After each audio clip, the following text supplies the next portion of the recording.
Das erste Mal in Georgien. Unfassbare Gastfreundschaft. Ein Las Vegas am Schwarzen Meer und dieser teure Absturz.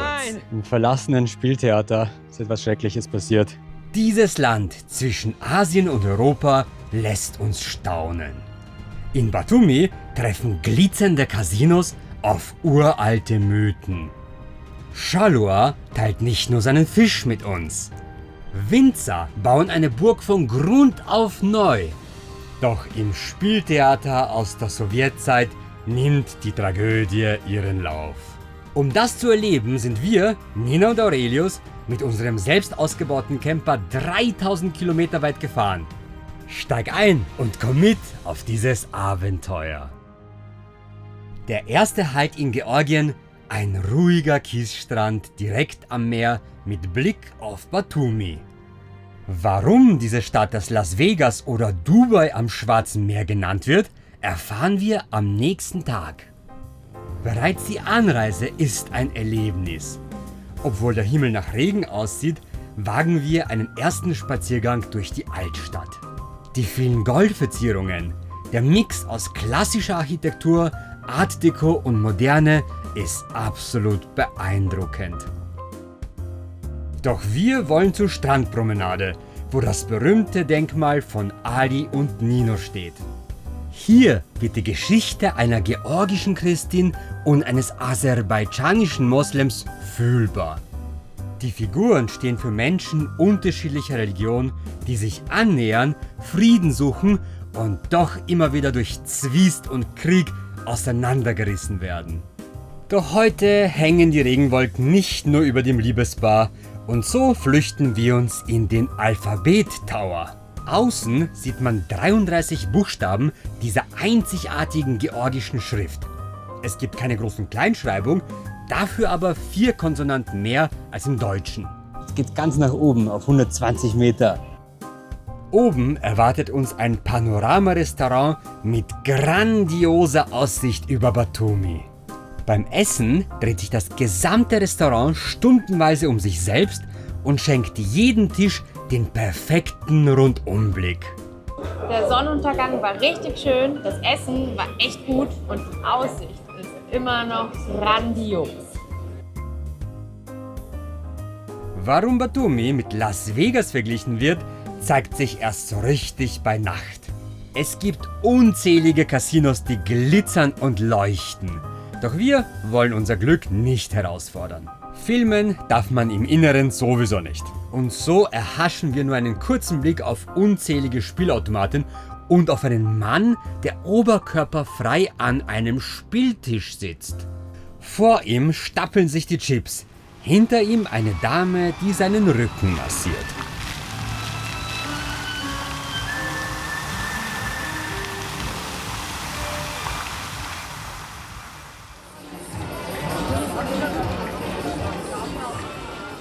Der nächste Tag begrüßt uns mit strahlendem Sonnenschein, der sich in den vielen Goldverzierungen der Stadt spiegelt. Am Europaplatz hält Medea das goldene Vlies in die Höhe als Zeugnis der uralten Verbindung zu Europa. Damals kamen die griechischen Argonauten mit Jason und Herkules, um dieses magische Feld zu ergattern. Der wahre Kern? Früher verwendete man Schafpelz, um Goldpartikel aus dem Wasser zu filtern. Und Georgiens Flüsse waren reich an Gold. Die Griechen nannten Batumi damals übrigens Batis und das Schwarze Meer das gastfreundliche Meer. Von dieser Gastfreundlichkeit werden wir später noch gehörig überrascht. Zum allerersten Mal sehen wir hier Bitcoin-Automaten. Wow, hier kann man in jeder Ecke Kryptowährungen kaufen. Großartig. Was wir auch zum ersten Mal sehen, diese riesigen Fässer mit Kvass, einem beliebten Getränk in vielen slawischen Ländern, hergestellt aus vergorenem Brot. Erfrischt und munter geht es zur Hauptkirche Batumis. Nach dem Kommunismus erfährt die Religion in Georgien momentan einen Aufschwung. Und das merkt man.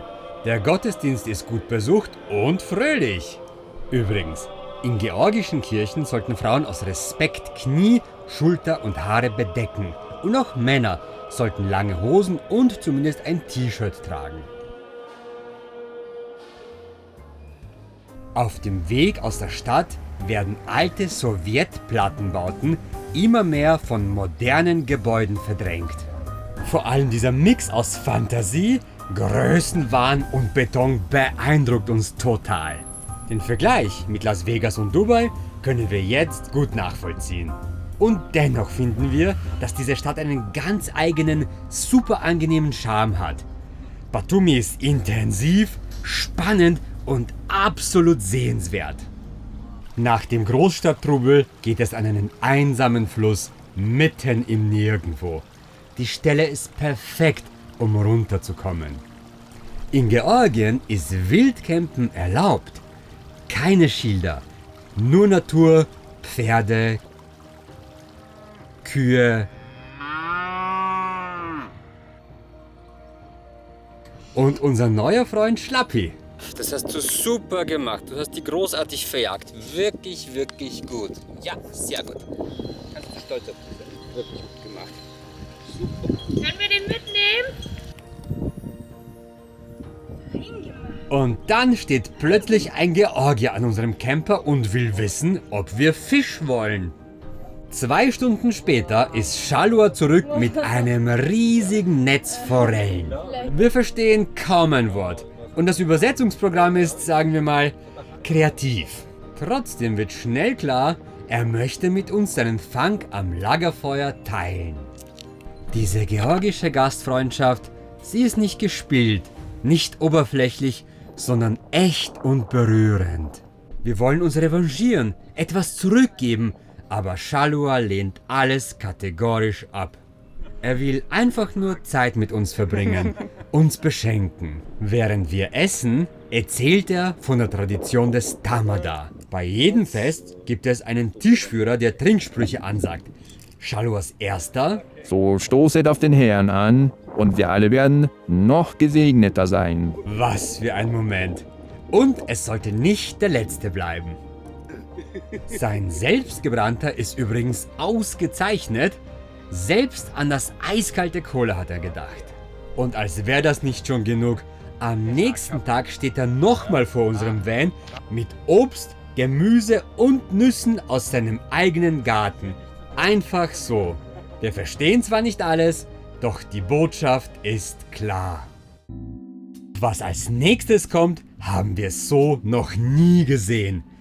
Diese Burg ist keine 1000 Jahre alt, sondern wird gerade erst von Grund auf neu gebaut.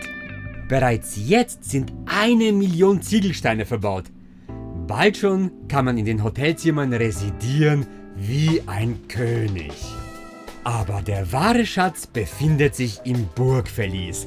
Denn hier produzieren der gebürtige Georgier Amiran und die Schweizerin Rahel ihren eigenen Wein.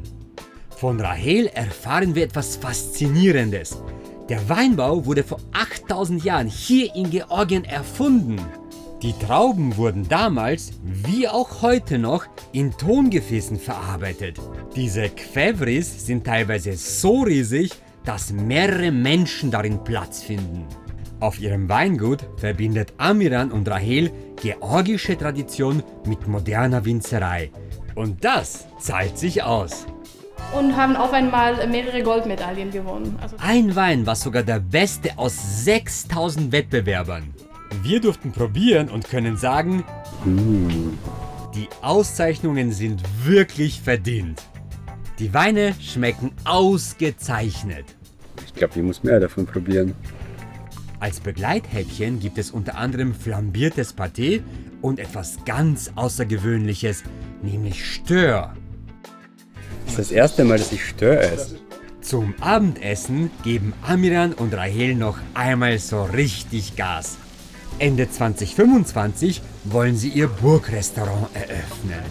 So gut wie Speis und Trank schmecken, wird es sicherlich ein großer Erfolg. Wir wünschen den beiden nur das Beste.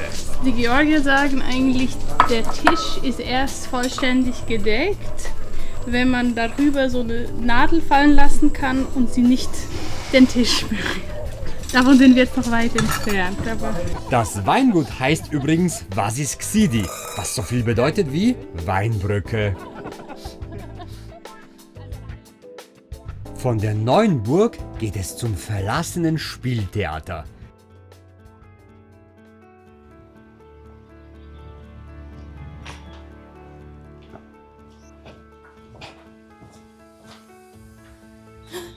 Da ist eine Schlange. Aber sie ist tot.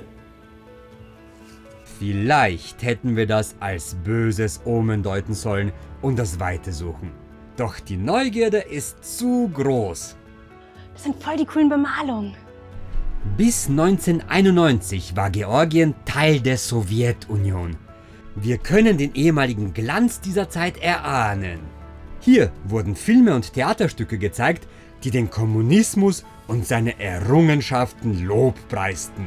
Systemkritik hingegen war unerwünscht und wurde mit sibirischem Straflager belohnt. Diese vereinzelten Lost Places kennen viele. Doch in unserem nächsten Video besuchen wir eine ganze Sowjet-Geisterstadt. Wir entdecken sogar Josef Stalins Bad und seine Villa. Und dann passiert es. Lass die mal bei Karl Marx schweben und stell mich mal rüber. Einen Moment Nein! hängt die Drohne noch still Nein! in der Luft und blickt Karl Marx ins Antlitz. Im nächsten driftet sie ab und stürzt in die Tiefe. Nein. Oh mein Gott. Unter seiner Büste steht: Der Kommunismus ist die strahlende Zukunft der Menschheit. Für unsere Drohne ist es das bittere Ende. Der Kommunismus hat unsere Drohne gekillt.